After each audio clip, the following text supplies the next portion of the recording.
Tuloy-tuloy pa rin ang deliberasyon ng Kamara sa panukalang pambansang pondo sa susunod na taon. Matapos magkasundo ang House Party Leader na kumambyo sa rekomendasyon nilang ibalik sa DBM ang 2026 National Expenditure Program.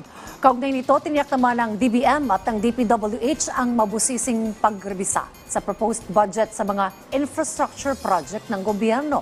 Si Melales Mora sa report.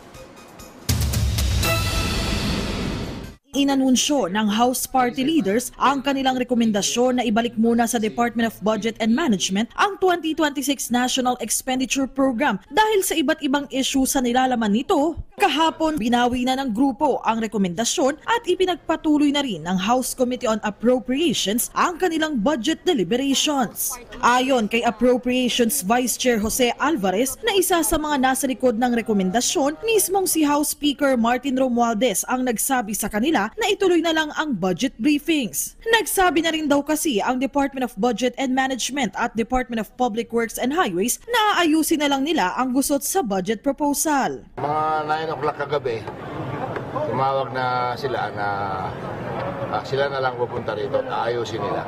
Yung DBM po? Si Secretary Benz at si Sigmina.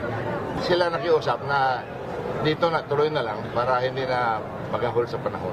But we gave them 10 days to do it. Sinigundahan din ito ni Appropriations Chair Micaela Swansing. Anya kung naaprubahan man ang rekomendasyon, hindi rin naman ito illegal.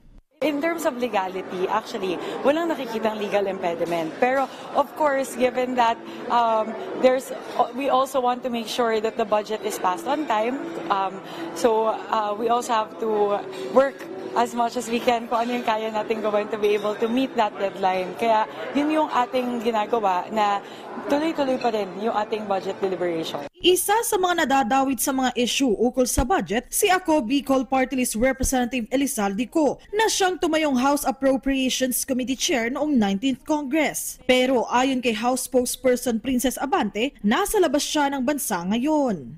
He's currently out of the country.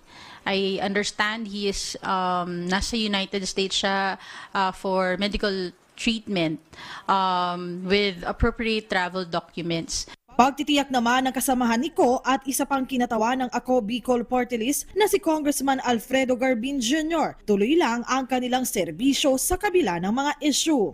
Tuloy-tuloy ho yung aming programa, yung core advocacy namin sa education, sa health, sa mga livelihood training, sa social services, and of course our active participation sa Kongreso. Hinatid na yung anak niya sa Boston University. In time also for his regular check-up doon. He was advised by the doctor to have an extensive check-up kasi may na-mention sa akin na parang 90/60 ang baba daw ng blood pressure niya. Sa ngayon, hinggil pa rin sa usapin ng budget. Pinaiimbestigahan na ni House Committee on Human Rights Chair Bienvenido Abante Jr. sa House Committee on Public Order and Safety ang anyay attempted insertion of 8 billion pesos in the PNP budget for 2026.